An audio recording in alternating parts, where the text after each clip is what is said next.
on the lands of the Kaurna people. Unceded territory that was occupied by those people for some 60 millennia. The plains, the rivers, the hills of this place. A place to which the Kaurna people maintain a spiritual connection, an unbroken connection, despite the impositions of colonialism. I pay my respects to their elders and to any Indigenous people in the audience today. Jane Smiley. Uh-oh. This is your life.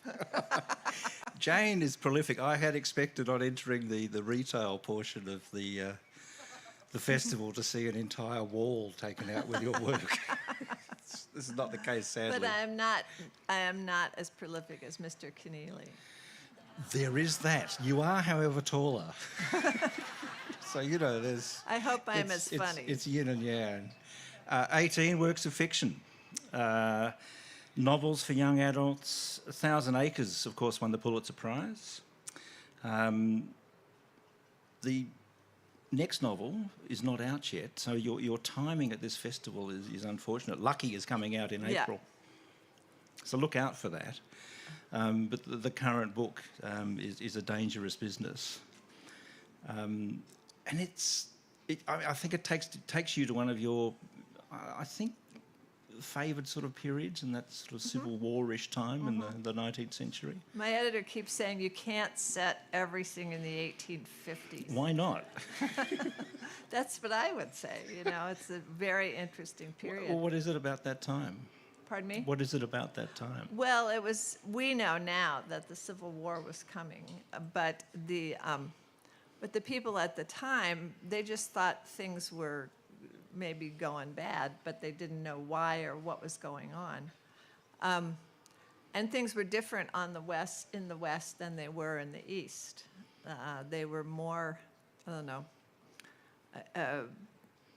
cowboyish. But they weren't cowboyish completely. I mean, when I chose to set this book here in Monterey, California, because that was around the time that California was brought into the Union, which is 1849. Monterey was the capital, and everybody thought Monterey was going to be the big town. But there were problems with Monterey. One of them was that the ships could not reliably land in the bay because of the geographical orientation of the bay. And I'm sorry, but the gold wasn't there. And so things headed north to San Francisco. And the result for those of us who live in Monterey and the Monterey area now was that it's paradise. Where is it on the cowboy scale? Well, actually, the village that I live in, which is Carmel Valley Village, is the cowboy village. And it contrasts very nicely with the railroad plantation in Pebble Beach, which is covered with fog. The artsy, craftsy, rich people place in Carmel by the sea, where your two-bedroom shack costs $4.5 million. And the historical things in Monterey, the beautiful sort of landscape in Salinas, the farming landscape that John Steinbeck grew up in. And it's a wonderful place to live. Do you manage to keep horses there? Yes, that's why I chose Carmel Valley. That's where all the horses were. We're both horsey. There was a great risk that this conversation could devolve into a thing about saddle fit and bit varieties. Yes, but we promise it won't be about that. We'll keep that to ourselves. You wanted to be a jockey, of course. I did. What went wrong? Can't you tell? No, I topped out at 6'2" when I was 14 years old, so I knew that jockey thing wasn't gonna work. When did you become comfortable with yourself as that person, that 6'2" When I was person? 14. Yeah. Yeah, it was never a problem. I've loved it every minute. Does it make you feel sort of magisterial? No, it gives me a good opportunity to spy on other people. Which is the thing as a writer you do. You betcha. Tell us about that, because the writer's ears are always open in a particular way. Mm-hmm. Well, you have ideas of your own, but one of the things I like as a writer is to have a whole bunch of ideas sort of popping around in my head at the same time. And sometimes they relate to the ones you already have, and sometimes they're new, but they make you curious about something. So, for example, when I was in college, I took medieval literature, and I was mostly interested in English medieval literature, but then there was a guy in graduate school who taught Old Norse, and I thought, that sounds interesting. And so I read, I got into his classroom, and I read basically all of the sagas. And that got me interested in Greenland, so I wrote The Greenlanders. Well, you did a Fulbright in Reykjavik. Yes, I did a Fulbright in Iceland, and I just couldn't stop thinking about what had happened to the Greenland population. So I wrote The Greenlanders. When I was in high school and college, we constantly read King Lear. And the thing that made me annoyed, but also made me curious, was why Goneril and Regan didn't get to talk, and Lear never shut up. I mean, not Lear never shut up. Can I pause? I want to go back to the sagas, but I want to pause you on that Lear point, the relationship between these three daughters with Lear, which you develop in your take on the tale. Well, in the play, Lear clearly has a favorite, which we weren't allowed to have when I was a parent of young children. And I always wondered why he preferred Cordelia. Mm-hmm. And I always wondered what was motivating Goneril and Regan.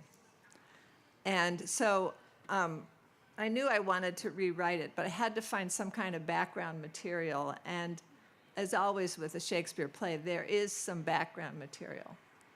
And there was some hint in one of the pieces that I read that Lear had violated at least one of the older daughters. And I said, well, that's a perfect reason why Goneril and Regan are hostile to him. But since he's the king, they have to stick with him in some way. How does that explain Cordelia? He didn't do it to her because she was the sweetheart. And he was just using the older ones. Which is not to say that I think that Shakespeare had the same idea. You know, maybe as a woman writer, that came into my mind as a likelihood more than it came into his mind. The book is 1,000 Acres, and this is the Pulitzer-winning book. And that idea of you're a woman writer, that you are taking a woman's eye to yes. these great tales, but also to the events of the history that you document. I mean, that's an important element of your work. Well, I was lucky to grow up when I did, because publishing changed. When I was a writing student in the Iowa Writers' Workshop, my best friend was an avid writer, but she decided to become a publisher. And about the same time that she went into the publishing business, a lot of women went into the publishing business. And so the idea of which writers would get promoted shifted to more women writers. We didn't all have to be Norman Mailer or Philip Roth. We could write our own stuff. My favorite story. I'm imagining he was Norman Mailer. My favorite story about my writing career is that, so my friend went to work for Harper and Row. And when I had finally written my first book, which would have been probably in 1979, when I was ready to be shown to her, her boss, she was an editor's assistant, and her boss was having Freudian psychological appointments 5 days a week. And so he told her that she could buy whatever she wanted as long as she didn't spend much money. So I gave it to her, and she read it. Barn blind it was, and she bought it for what I thought was plenty of money, which was $5,000. And that allowed me to kind of sneak in the doorway of being published and being an author, and to come to understand what it was like before I actually produced a book that was going to be a big deal. How did you imagine that panning out from that beginning? I mean, this is a writing life.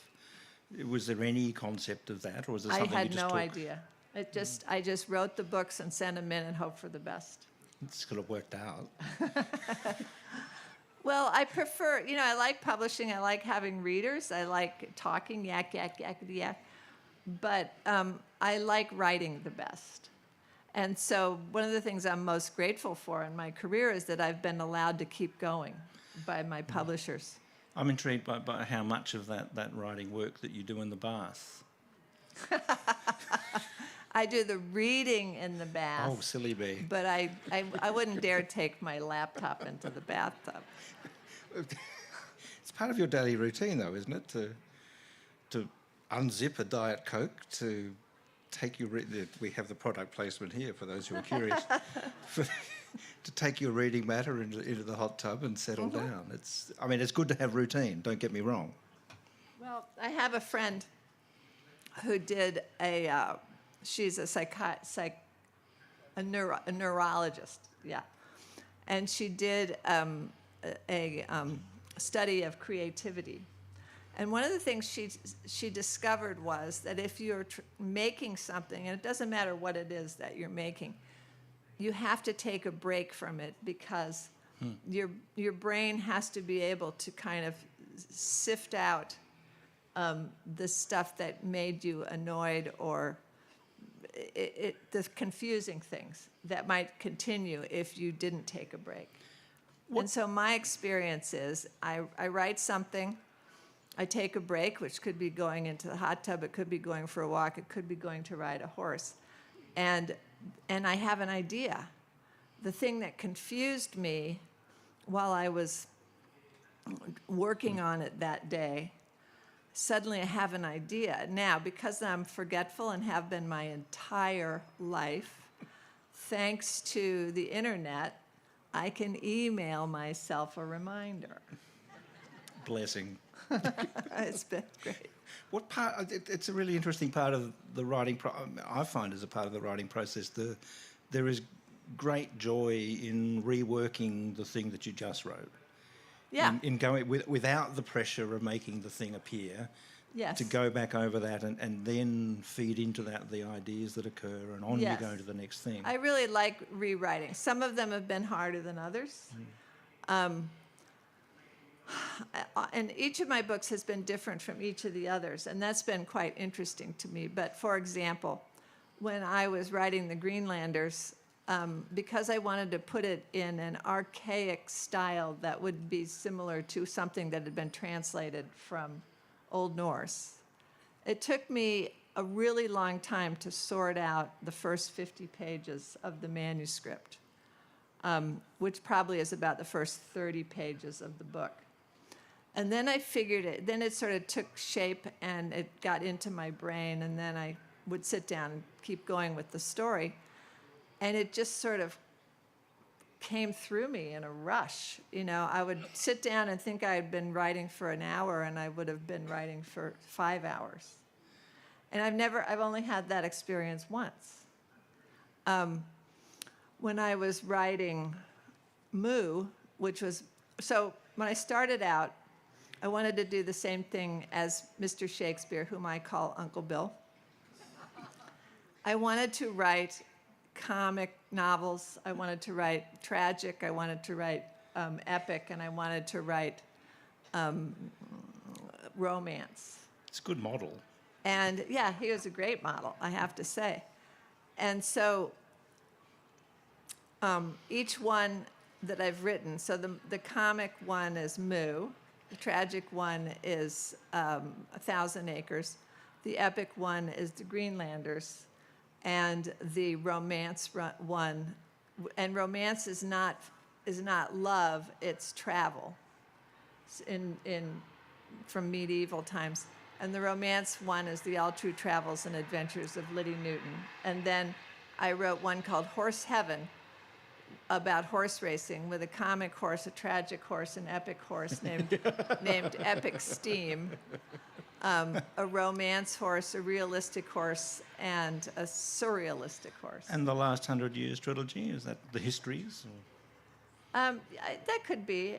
By that time, I just wanted to write about a long book about a family. I was curious about how families spread out, what they learned from earlier generations. So I wanted to write a book about 100 years of a family that begins on an Iowa farm. We might come back to them because it raises really important ideas about our world as well. I want to, and I'm very keen for you to take us back to Monterey and read in a moment. But before we do that, can we just talk about the Norse sagas? And this idea of old story and how they work and what they are trying to say about the world and how that influenced you. Well, what struck me about the sagas when I started reading them was that they were novels. And that the people who were writing the sagas, even though their way of writing them was much more difficult than ours is, for example, they had very many of the same ways of going about writing the story. For example? I can't even remember. It's been so long since I read them. But this is what I was thinking at the time. Yeah. And so you had to be able to distinguish the characters. You had to be able to understand what happened. They had to make it suspenseful. They had to know exactly what sort of landscape they were writing about. And so you could tell the difference in the sagas between which ones were set slightly north of the others in Iceland, for example. And the characters were always different and intriguing. I think my favorite was probably Njal's saga. In which? I don't remember. Okay. Don't you realize you're interviewing an old person? I'm so sorry. Jeez. Let's go to something you do remember. I remember writing this book. This book. And what's this to me? Phil, you had a girlhood fascination with Nancy Drew and Christie, Yes. Agatha Christie stories. Agatha Christie, yeah. Finally, after all these books, you write this Well, no, I murderous wrote mystery. my third book was a murder mystery called okay. Duplicate Keys. That was set in New York City. And its inspiration was a teacher of mine in Iowa City. And one time I stayed with her in New York, which is where she lived. And she said that she had given away so many keys to her apartment that she couldn't remember who had them or how many she had given away. And this was a woman who lived on the Upper West Side. What can possibly of go New York. wrong? Oh. And that's what gave me the idea. What can possibly go wrong? And nothing ever went wrong with her. But I decided to use her apartment as the site of a murder mystery, and that was the first one. But then some years ago, I thought I would do a Joyce Carol Oates sort of thing, and I would start writing a bunch of murder mysteries under a fake name. Nice idea. And I would set them all in California, and they'd all each be in a different county in California. And then I realized, geez, there are 58 counties in California. That's going to take a while. Will I live that long? So then you wrote the Elena Ferrante books instead. I wish. Yes. But anyway, since Monterey was the first capital of California, I thought I'd set it there. And Monterey is a beautiful town, and they've done a wonderful job of maintaining the old buildings. And obviously, they aren't as old there as they are in England, but Do you get the feel? you can walk around and you get a wonderful feeling for the landscape, a wonderful feeling for what it must have felt like back in the 1850s to live there. So that was my inspiration. Jane is about to read the beginning of this story. This, I must warn you, is a thinly veiled attempt to get you hooked. Of course. Why am I here? Right. The book will be available for sale and signature after this event. Jane. I will say there's another book in there that is one of my total favorites, which is Perestroika in Paris. Yes. And that's about a horse who's a racehorse at Auteuil, and she escapes into Paris to the west side, and she lives around the Place du Trocadero for about 6 months. So that's one of my favorites. It's a wonderful piece of sort of elegant absurdity. Oops.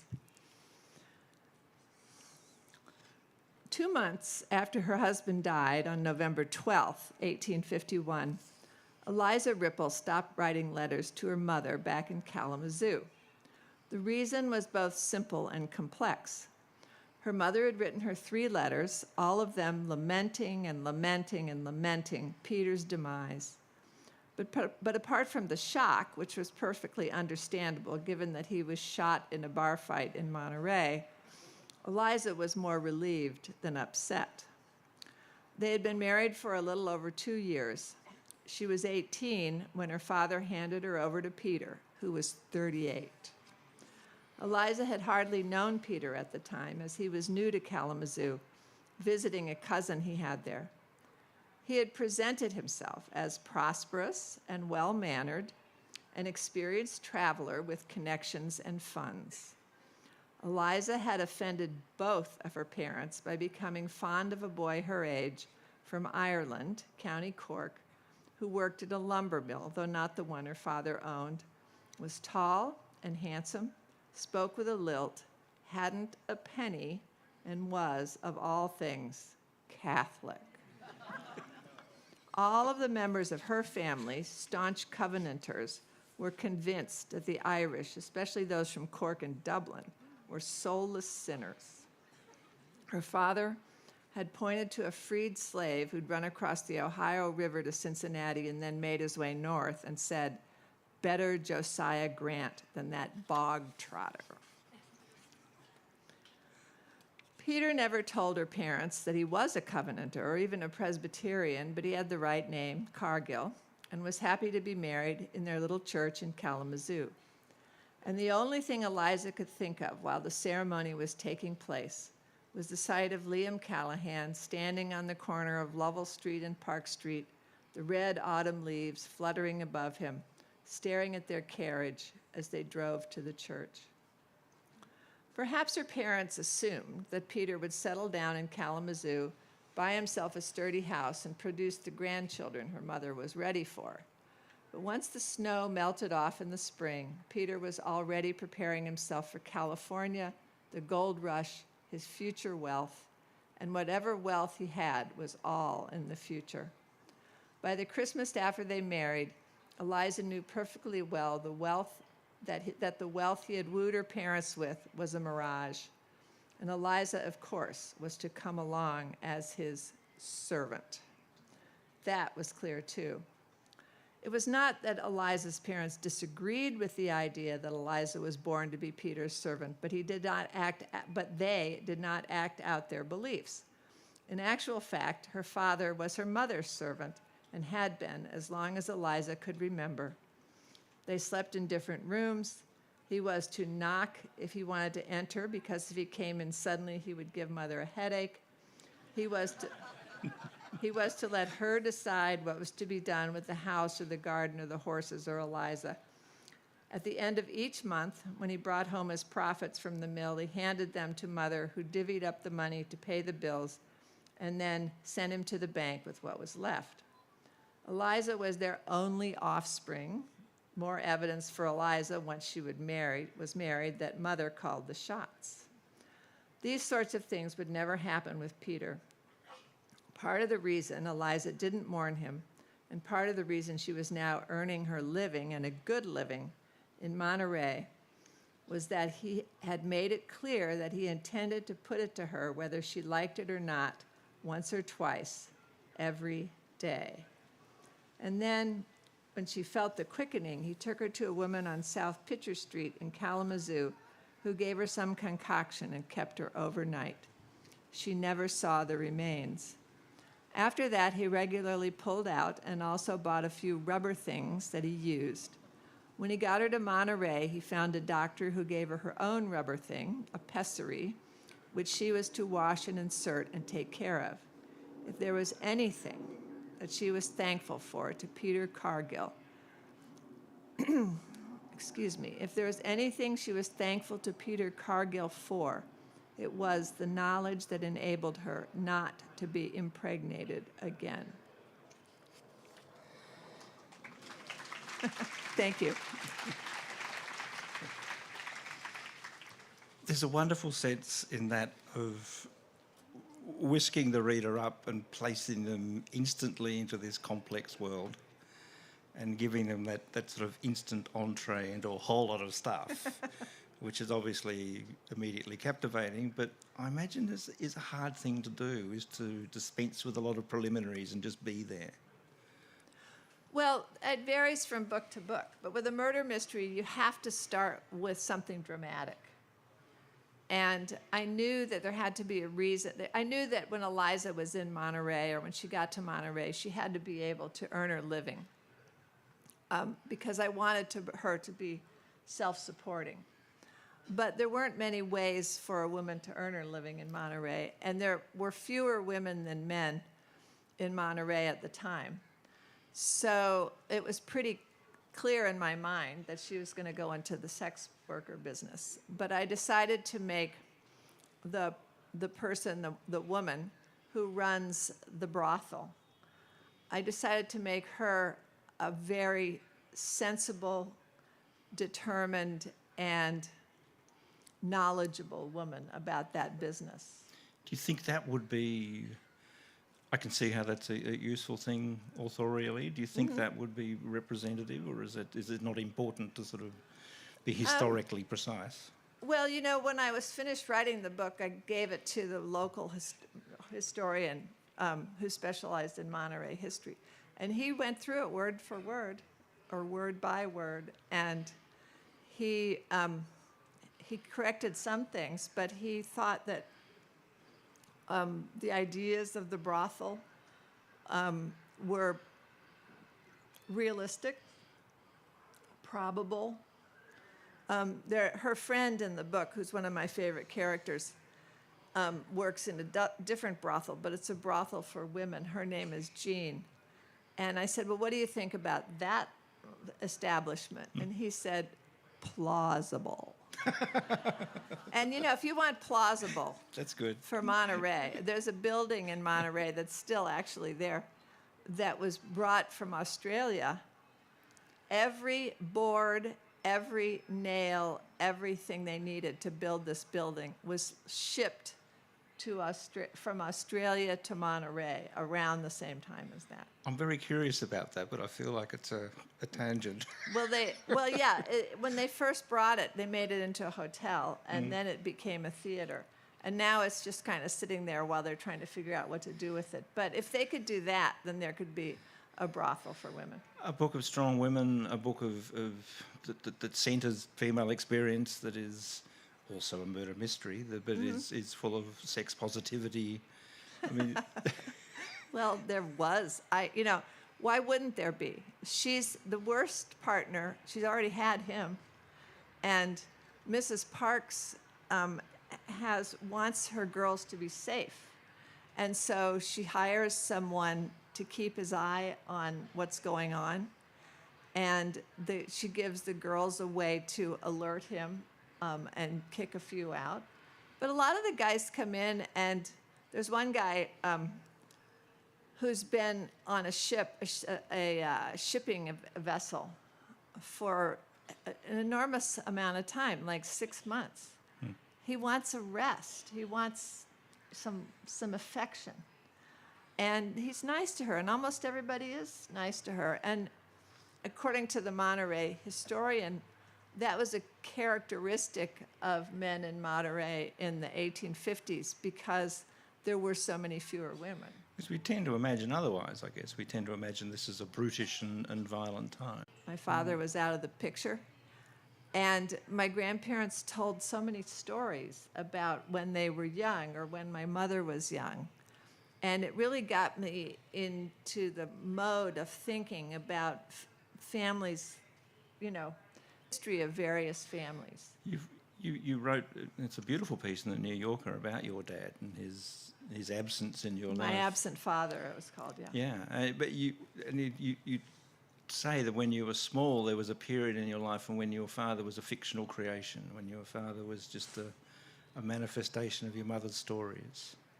Well, my father was out of my life by the time I was a year old, and I only saw him once when I was about 4. He was diagnosed at the time as having schizophrenia, and then he went into one institution and then another institution, and he and my mother split, and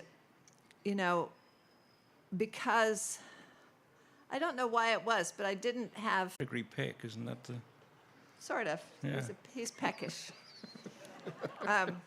But when my mother was pregnant with me, she was walking down the street. They were walking down the street in L.A. where they lived, because he was looking for a job in L.A. in the airplane business. And he went into a church, and he was an atheist.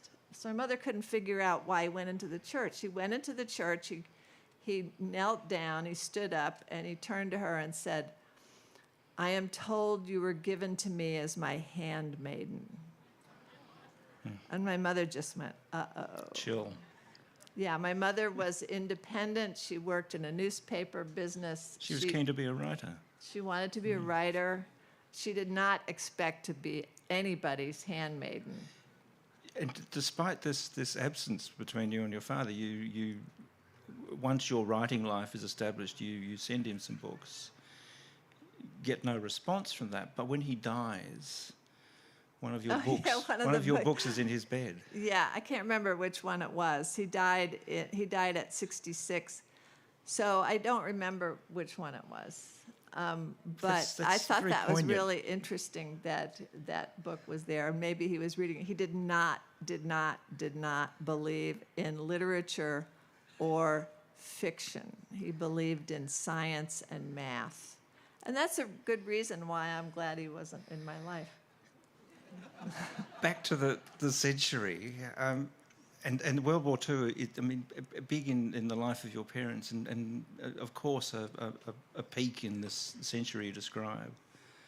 I wonder about World War II, and I wonder about how that affected the people of those generations, and its generations each side of that event, and what the absence of that,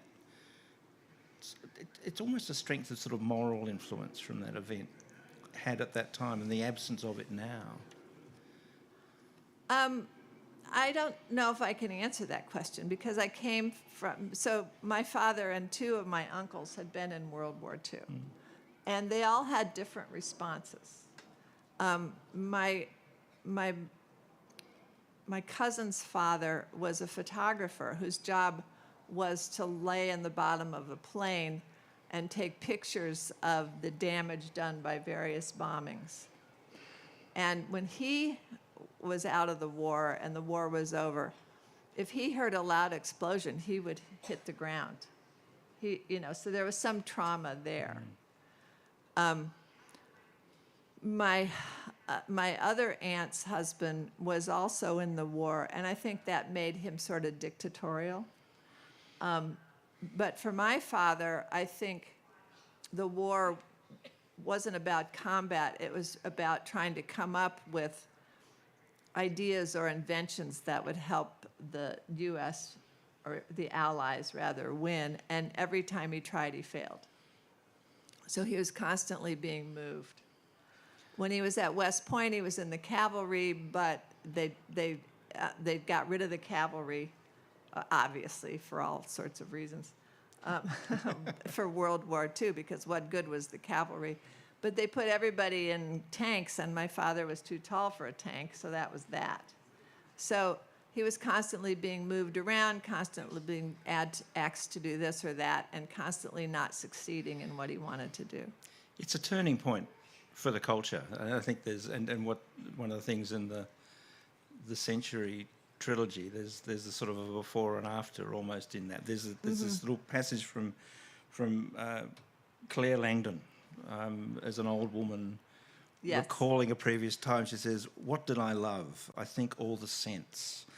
Mama's lilac trees and the wild iris in the fields and the rain on the breeze on a hot day, apple and pear blossoms, the hay just cut, the mix of odours in the barn when the sunlight was shafting through the cracks in the boards, heating everything up."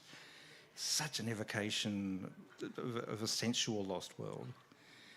I mean, Well, one of the things about the trilogy that I wanted to explore, the Last 100 Years trilogy, was the shift in farming away from what we would call sort of organic-like farming to chemical farming. That was something that fascinated me for as long as I lived in Iowa.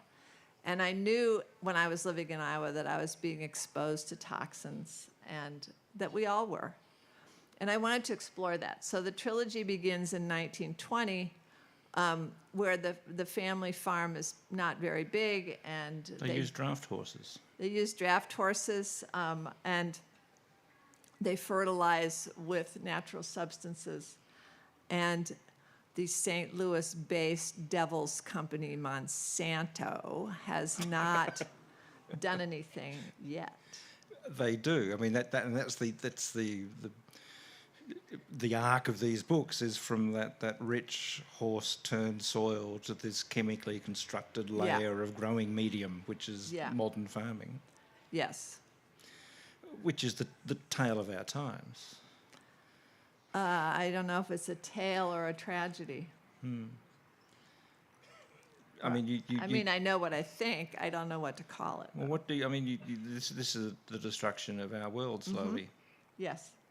And that was another thing I wanted to explore in several books, was how we have taken what was given us and messed it up just for the sake of money, profit.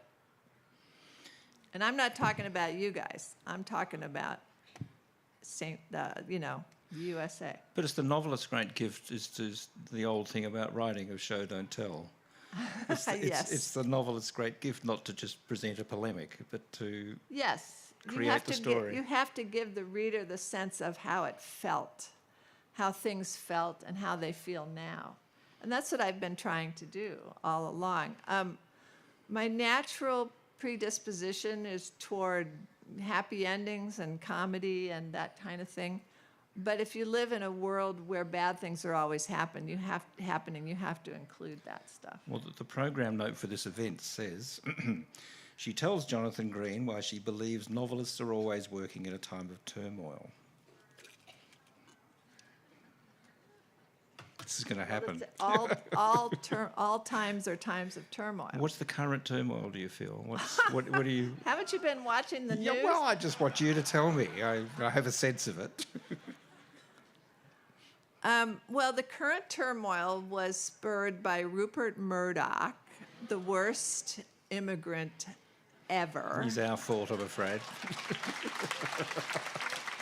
And he did it only for profit, and he will not suffer any of the consequences.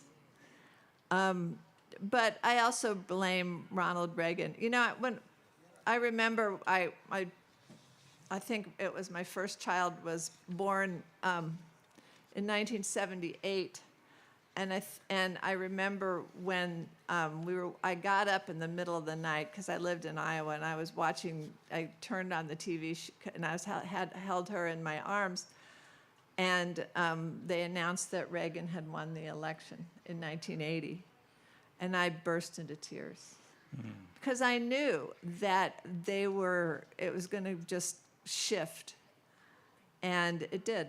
Well, things aren't getting better insofar as presidents are concerned. Did you say they are getting? I'm not. Yeah, they aren't getting better. I am a big fan of Biden. I think he's done a great job. All the statistics show that he's given us prosperity. He's given us so many good things, and he can't get get a positive response from a large amount of the community. As a student of American culture, I mean, why is that, and why does the other guy attract such devoted following? A jerk likes a jerk.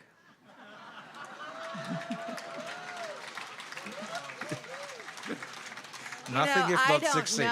I don't know. I take one look at that guy and I say, how in the world can you be attracted to this guy? But I think it's because, and I think that the Democrats, I think they've made a few mistakes too, because they passed laws that were justifiable and good, but they didn't really talk the other side into them.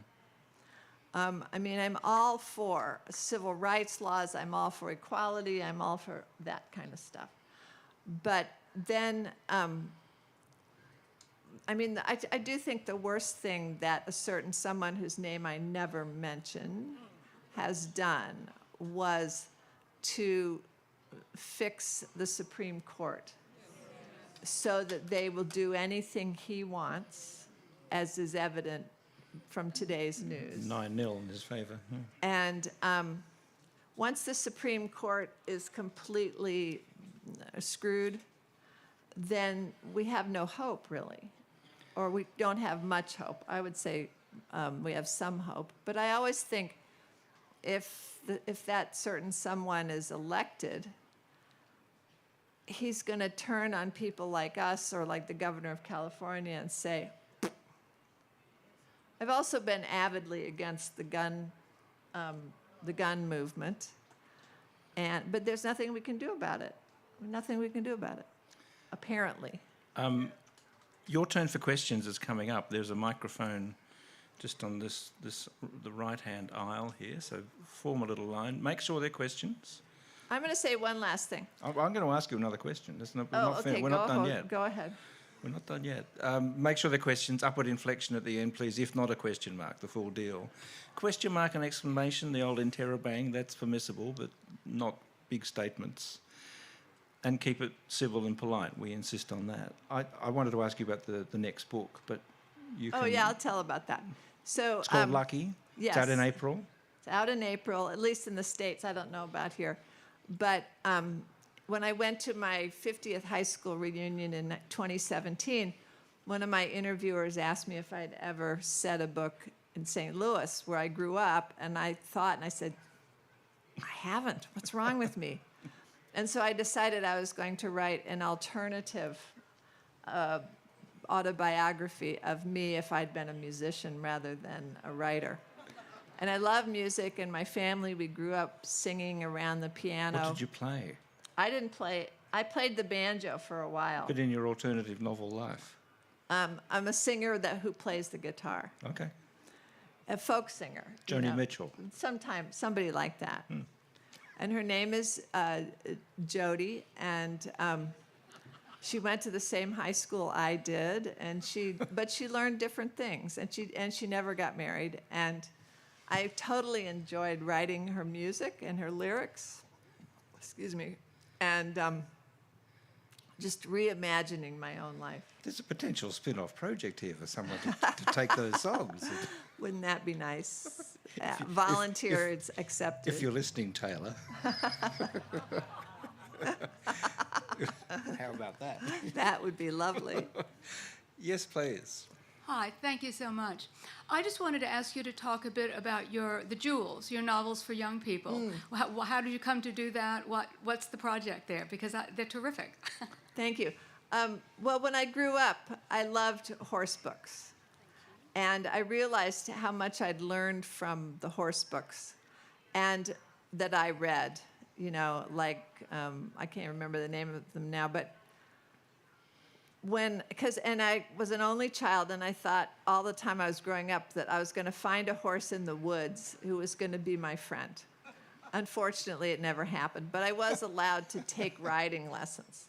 But when I moved to where I live now, near Monterey in California, I was introduced to the fact that some local people, two guys, two brothers, had reformed horse training. Took it away from the old sort of carrot or stick method, and turned it into teaching the horse how to cooperate with, and to want to cooperate with the rider. The teachers that I took on when I first brought my horses to this place in California were exactly that kind of people. They were very observant about how the horses behaved. They acknowledged that the horses had their own opinions, and they won them over by getting them to cooperate. And I wanted to write books about that for kids who liked horse books. And so that was the inspiration. And then they were fun. So there's 5 books about a young woman in the 50s whose family owns a farm and the things that she learns from these instructors. And then there are 3, which are actually my favorites, about one of her students who's what we would have called when I was growing up, contrary. And I really enjoyed those. She's kind of a version of me. Her family can't afford a horse, but they can afford a few lessons. She wants a horse more than anything. And she meets up with a young horse that she really connects with. And those are those 3, the contrary girl. So I enjoyed writing those a lot. They were fun. I've got all these horse questions now, but it would quickly deteriorate. Don't as a ask me how conversation. much money I lost No. going into the horse business. I won't do that, sir. Okay, Jane, thank you. Well, welcome. Thank you for coming. Very inspiring. I just want practically, how do you go about writing a book?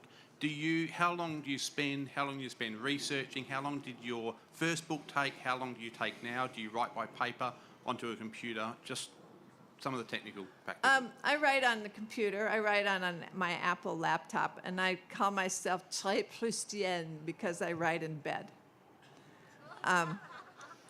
But when I started out, I wrote on a typewriter. And then when I was writing, when I was about to start writing The Greenlanders, I bought one of the original quote-unquote portable computers, which was as heavy as a sewing machine. But one of the things that happened was that since I was not writing on a typewriter, I never took the piece of paper out and put another piece of paper in, so I never paused. And that's one of the reasons that The Greenlanders has no chapters. And it's also one of the reasons that it just came right through me. Because there was nothing that reminded me that I needed to pause. I did write about the various difficulties I had with different books in my book, 13 Ways of Looking at the Novel, in which I read about 130 books, starting with The Tale of Genji, and 130 novels, starting with The Tale of Genji, and moving forward to about, I guess it was about 2005, I guess. And I was curious about the nature of the novel. And then, so there's a whole section about the various novels that I read, and then there's chapters about what I learned from reading them. And included in that are some things that I discovered. Two of the chapters are A Novel of Your Own, Part 1. And the thing I learned about that was, for the first draft, just keep going. A Novel of Your Own, Part 2. And then the thing I learned about that was, try this, try that, try this, but also keep going. Yeah, but I think the best chapter for me in it are the 2 chapters about the structure of the novel. And one of them has this novel clock where I talk about the various parts of a novel and which ones that the various novels that I read contained. And almost all of them, if not all of them, contained gossip. And I said, yes. So gossip is really important. Because the characters have to talk to one another, they have to learn things about one another. And then I also put in a bit about the pyramid of the novel. So the pyramid of the novel is this triangular thing that has 4 layers. The bottom layer is language, and that's the door. The next layer is plot and character, and that's what murder mysteries have or focus on.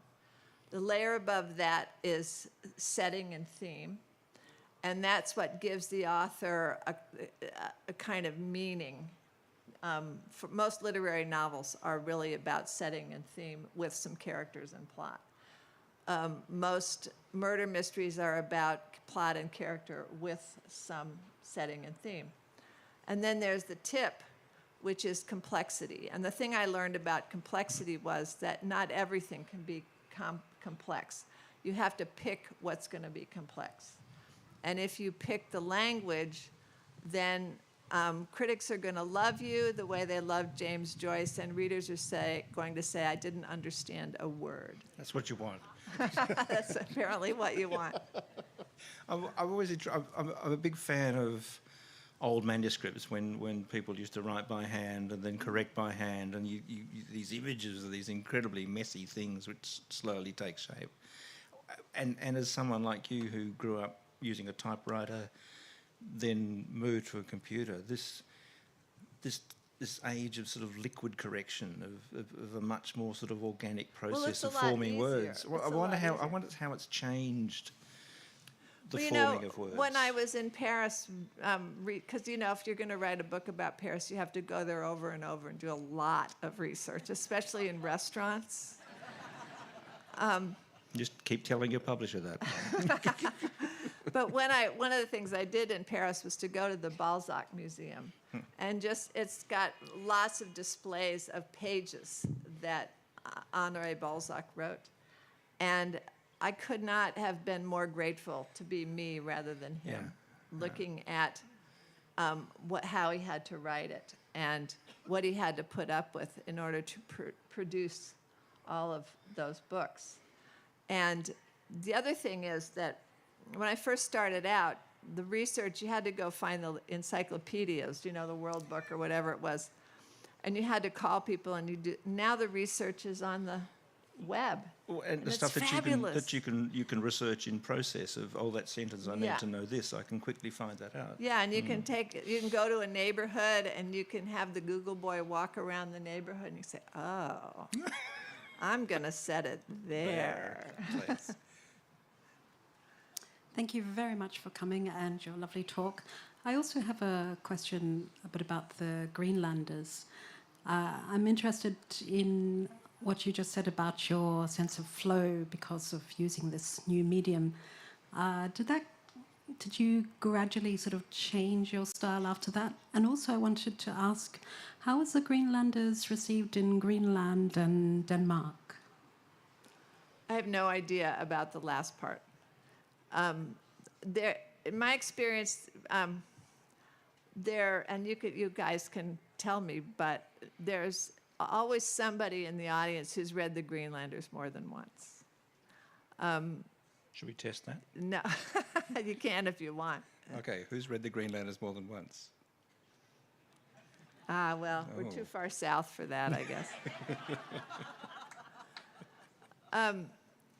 But, in order to, if I wanted to write the Greenlanders now, I could send the Google boy to Greenland, and the Google boy would look around, and I would see it on my computer.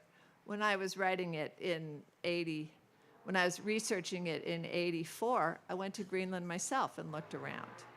So I still prefer looking around on my own and seeing what it would feel like to be somewhere. I still prefer reading a lot of books in the style that were written in the time that the book is set.